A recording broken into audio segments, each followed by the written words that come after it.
রাশিয়ার সঙ্গে ২ বছরের বেশি সময় ধরে চলা যুদ্ধে অনেকটা দুর্বল হয়ে পড়েছে ইউক্রেন। ফুরিয়ে আসছে অস্ত্রভান্ডার।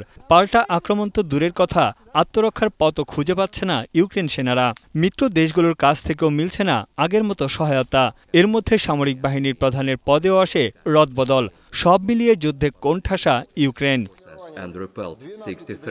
গেল ফেব্রুয়ারিতে প্রেসিডেন্ট জেলেনস্কির সঙ্গে মতপার্থক্যের জেরে পদত্যাগ করেন শীর্ষ সেনা কর্মকর্তা ভ্যালেরি জালুজনি। তার জায়গায় আসেন জেনারেল ওলেকজান্ডার সাইরস্কি। দায়িত্ব নেয়ার পর থেকেই তিনি সতর্কবার্তা দিয়ে আসছেন যুদ্ধক্ষেত্রে ইউক্রেন বাহিনীর সার্বিক পরিস্থিতি অবনতির দিকে। সামাজিক যোগাযোগ মাধ্যম টেলিগ্রামের এক পোস্টে তিনি জানান, রাশিয়ার হামলার মুখে পিছু হটতে বাধ্য হচ্ছেন ইউক্রেন সেনারা।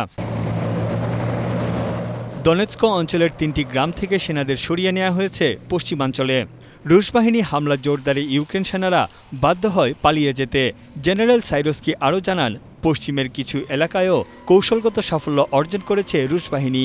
এছাড়া আভদিভকা অঞ্চল দখলের পর ইউক্রেনের গুরুত্বপূর্ণ চোসিভিয়ার শহরের দিকে অগ্রসর হচ্ছে রাশিয়া। হে বৎস, গ্লুকোজের অভাবে তোমার দুনিয়া এখনো ওলটপালট। এই নাও SMC glucose powder drink bolt. অস্ত্র ও গোলাবারুদ সংকটে সীমিত হয়ে আসছে ইউক্রেনের সামরিক ভান্ডার। তাদের এই দুর্বলতার সুযোগই কাজে লাগাচ্ছে মস্কো। এখন সম্মুখ যুদ্ধের পরিকল্পনার উপর জোর দিয়েছে রুশ সেনারা।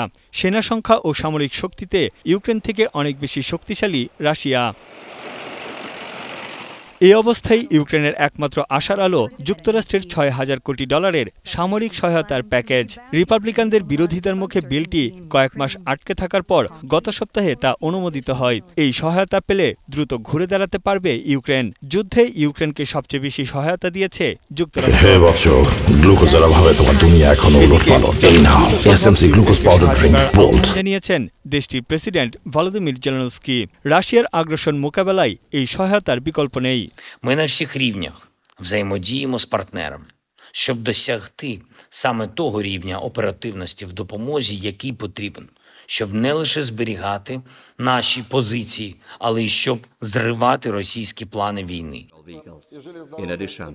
ইউক্রেনের দ্বিতীয় বৃহত্তম শহর খার্কিভ রাশিয়ার সীমান্ত থেকে মাত্র ৩০ কিলোমিটার দূরে।